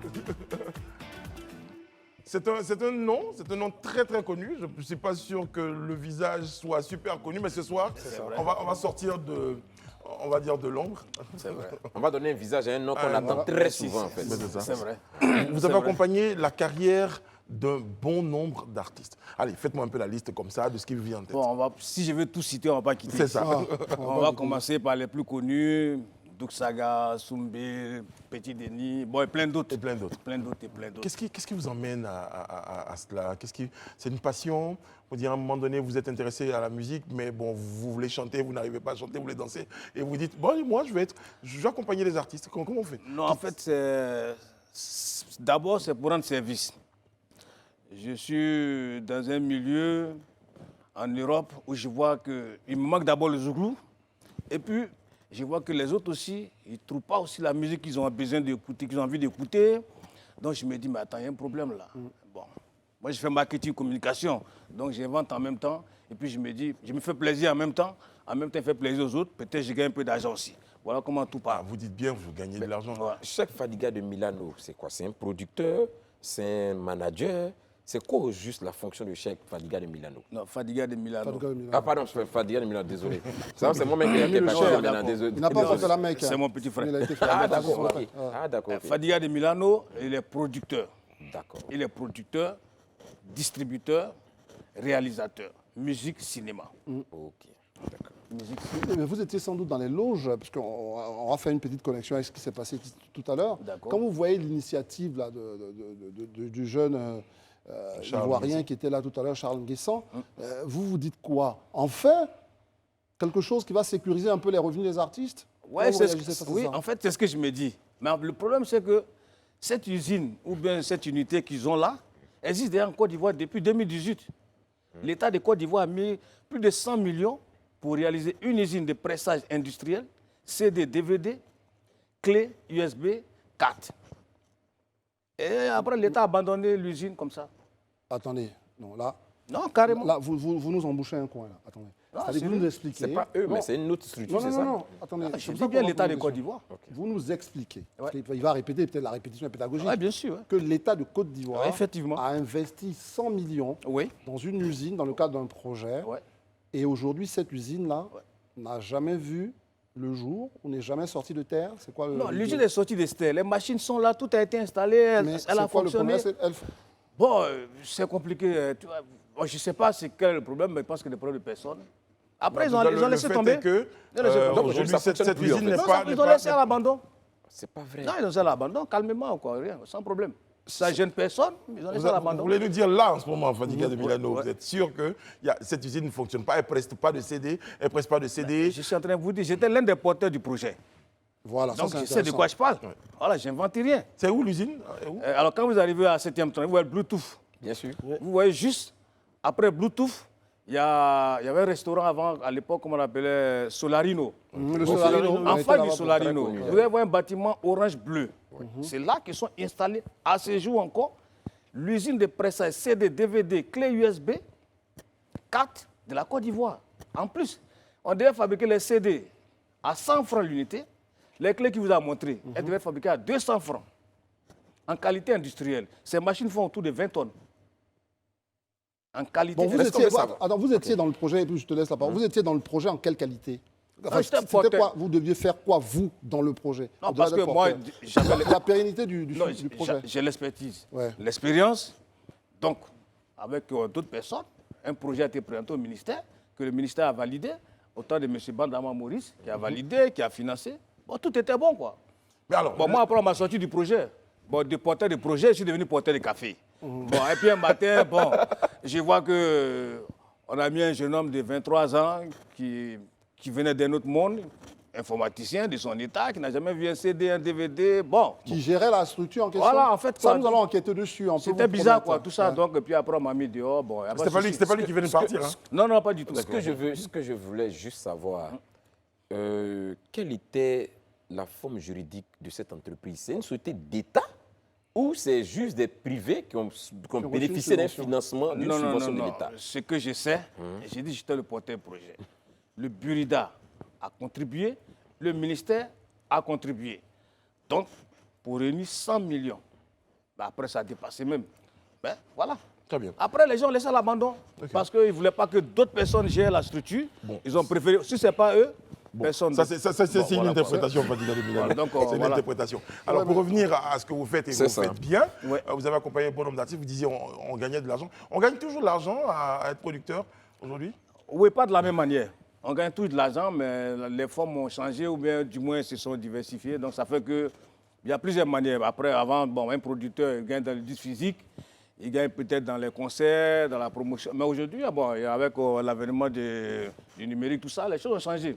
Les choses ont changé, on peut gagner dans les concerts. Moi, je gagne plus dans les concerts. En Afrique, plus dans les concerts. Après, bon, des histoires de CD, téléchargement, tout téléchargement. ça. J'ai l'impression que C'est ça vous a... une vue de l'esprit, en fait, honnêtement. Honnêtement, Vous avez envie de ça passe pas. continuer? Non, non, bien sûr que je suis dans toujours. Actuellement, je produis des rap ivoires, je produis des zouglous, mais bon, comme à la coutume, je n'ai pas l'habitude de m'exposer. C'est ça. Même quand je produisais avant à outrance, tout le monde entendait Music Boss, ma société, moi-même, bon, puis mon nom, ça s'arrêtait là. Mais voilà, je suis toujours à fond. Je fais des films, tout ça, il n'y a pas de souci. Fadiga de Milano, juste pour la compréhension, d'où est venu, c'est un pseudonyme Milano? Bien sûr. Parce que vous étiez à Milan, c'est ça? Oui, j'étais à Milan, mais c'est Mewe qui m'a donné le... Vous y résidez toujours bien, vous êtes à Abidjan maintenant? Bon, en fait, je suis maintenant, on va dire, à 70% de mon temps à Abidjan. Ok, d'accord. 30%, je vais voir mes enfants, tout ça, il n'y a pas de souci. Mais voilà quoi, donc... Et l'activité continue bien qu'il est à Abidjan? Bien sûr, ça continue toujours. J'ai mes autres business, mais bon, il n'y a pas de souci, quoi. Voilà, quoi, il n'y a pas de problème. Alors, vous regardez globalement la musique ivoirienne aujourd'hui, vous avez tenté de l'exporter, vous avez fait venir des artistes en Europe et tout. Vous avez l'impression aujourd'hui que c'est plus facile aujourd'hui avec la musique ivoirienne, elle est en nette progression avec les productions. Comment vous la regardez cette musique-là aujourd'hui? Non, pour moi, elle va bien, mais mal structurée. Et puis, non, il y a un problème. Parce qu'en fait, c'est vrai, hein, dans l'immédiat, on ne comprend pas, mais ça va bloquer après. Ça va bloquer après parce que le manque... quand ce n'est pas structuré, à un moment, ça bloque. Qu'est-ce qui n'est pas Au structuré? début, c'est fluide. Pourquoi? Quelle devrait être la structuration? Voilà, exactement, qui ne l'est pas. D'abord, on devait clarifier qui peut être un producteur, qui peut être un manager, qui peut être un chanteur. Dit aussi pour être Pas qui chanteur. peut être chanteur, de toute façon, celui qui chante. Non, bah après, tu es un créateur, tu es chanteur. Si tu n'es pas un créateur, tu n'es pas un chanteur. Mais tu ne peux pas te lever pour dire j'ai un chanteur que tu n'es pas un chanteur. Mais aujourd'hui, en Côte d'Ivoire, il y a des structures qui désignent bien. La preuve, vous êtes producteur. Ouais. Daouda, il est peut-être manager. Voilà. Ça, c'est vrai. Les chanteurs, ça passe. Mais après, pour produire des spectacles ou même pour produire un album, après, c'est n'importe quoi. Il n'y a pas de licence, il n'y a pas... rien n'est clarifié. Ouais, même pour être un réalisateur, rien n'est clarifié. Bon, après, même pour le management, c'est pas ça vraiment. Chacun dit je suis manager, c'est pas ça. Est-ce que vous êtes en train de nous dire qu'aujourd'hui, par exemple, Élisée Bolubeu, qui est chroniqueur à Live Grand Talk, peut se lever aujourd'hui et puis, bon, il y a un artiste qui lui plaît, il produit l'artiste, c'est tout. Oui, il n'y a pas de souci, c'est comme ça fonctionne. Mais oui, Mais il le déclare quelque part, non? Oui. À Obrida, qu'il est le producteur de l'artiste. Oui, bien sûr, il déclare qu'il est Je veux dire, il producteur. n'y a pas une école de formation de Mais- producteur. Mais après, c'est comme ça fonctionne partout dans le monde. Après, tu as l'argent, mais tu n'es pas un professionnel. Non, mais attendez, Ok. c'est comme ça partout dans le monde. Ce que je veux dire, c'est qu'il y a quelqu'un qui a de l'argent, c'est une activité économique. Bien sûr. Il trouve qu'il a envie de mettre investir. son argent dans Brissano. Sauf que pour que son argent produise, c'est ce que vous êtes en train de dire, il faut autour une organisation, une structuration pour que cet argent professionnel puisse des profiter. gens du métier. Donc après j'allais dire, la responsabilité aussi, c'est aussi les producteurs eux-mêmes. C'est aussi les producteurs parce que eux, ils investissent leur argent. Vous n'allez pas demander à quelqu'un qui investit dans le domaine des voitures et il ne va pas confier ça à son petit frère. C'est ça, quelle est la situation qu'on met en place? Bah, c'est pour ça, si vous voyez Alpha Blondy, il ne se produit pas lui-même. Magic System, il ne se produit pas. En fait, il y a la réalité qui est là. Et puis même si tu te fais produire, parce qu'aujourd'hui, beaucoup font la confusion. Moi, je suis un chanteur, je vais me faire produire. Ok, ça passe parce que tu as les moyens. Oui, bien sûr. Mais après, la réalité rattrape. C'est ça. La réalité rattrape, ça ne fonctionne pas. Et ça fait qu'aujourd'hui, le Burida est devenu un lieu de n'importe quoi. Ah, quand vous... n'importe quoi. Non, attention aux mots non plus. Non, Ouais, est-ce que vous... Peut-être le mot est plus fort, Non, mais le, bon, mot, voilà. le mot est fort, mais est-ce que vous pensez aujourd'hui, ça c'est une question qu'on doit se poser, est-ce que tous les artistes comprennent ce que c'est que le Burida? C'est une question fondamentale. Bon, C'est un bureau des droits d'auteur. Bien sûr. Le Burida, à quelle autre fonction, selon vous, Ou bien est-ce devrait qu'il avoir ou d'autres bien est-ce qu'il fonctions? fonctionne comme il devrait fonctionner, comme on l'entend Voilà, peut-être j'ai en une minute Occident? malheureusement à la fin de cette émission. Ça va donner votre réponse. Bon. Allez-y, Fadiga de Milano. Là, il y a un problème, mais bon, je vais dire, Oui. le Burida, il fonctionne, mais il ne fonctionne pas bien. Il y a des gens qu'on a mis au COGER, qu'on a désignés avec une feuille de route. Le COGER, c'est le comité de gestion C'est ça. de restitution provisoire. Ils avaient une feuille de route bien précise. Ils devraient faire la salarisation des artistes, ils devraient faciliter la perception et la redistribution, ce qui n'est pas arrivé. Ils devraient permettre à la copie privée d'être desservie de base à une répartition équitable, ce qui n'a pas été Mais fait. tout ça se met en place, hein? Non, pas du tout. Le COGER même dit qu'ils ne sont pas capables d'encaisser les redevances de la copie privée. Ouais. Alors que si déjà le COGER est capable d'encaisser des jeunes filles qui vont un salon de coiffure, des jeunes filles qui ont des pauvres gens qui ont des kiosques, tu peux encaisser quelqu'un qui a un grand magasin, mais il y a un problème. Bah, si tu peux encaisser un pauvre et puis tu peux encaisser le riche, il y a un problème. En fait, ils encaissent, mais l'argent ne va pas aux artistes. Fadiga de Milano. Oui. je prends le pari, la promesse de vous avoir à nouveau sur le plateau. Parce qu'on parlera en détail du Burida, si vous le voulez bien. Mais en tout cas, aujourd'hui, on a tenu pour ce que vous avez représenté, vous représentez pour un bon nombre d'artistes ivoiriens. Donc aujourd'hui, on tenait à vous redécouvrir, à vous découvrir pour certains. Et surtout, dire merci pour tout ce que vous avez fait pour notre musique en Côte d'Ivoire et à l'extérieur. Merci à vous. C'est un vrai bonheur de vous avoir reçu. Merci à vous. Merci à vous. Voilà. Et justement, pour initier, ça va lui faire plaisir. À Fadiga de Milano, vous pouvez compléter Don Fadiga de Milano. Voilà, ça par contre. C'est pas cher Fadiga de Milano. Voilà, c'est Don. Oh, Daouda. On marque une pause. On marque une pause, comment? On sera présent. Un mot pour terminer, s'il vous plaît. Bon, ce que je veux dire, je demande aux artistes de Côte d'Ivoire d'être présents le 15 février devant le ministère de la Culture pour un sitting pacifique organisé par la FEDACI. Très bien. La Fédération pour la défense des arts et de la culture de Côte d'Ivoire qui a pour président Chris Tibi et moi je suis le secrétaire général et porte-parole. Très bien. En tout cas, on aura l'occasion de vous recevoir sur le plateau Merci. et de nous expliquer ces choses-là demain. Merci beaucoup. C'est samedi, on ne sera pas là. On sera là lundi. D'ici là, prenez soin de vous, des autres. Que Dieu veille sur vous, qu'il veille sur la Côte d'Ivoire. Merci à tous nos amis internautes. Eric Atti souhaitait savoir exactement le principe de fonctionnement de cette société dont on a parlé, le principe juridique et d'autres informations. Voilà. Que Dieu veille sur vous.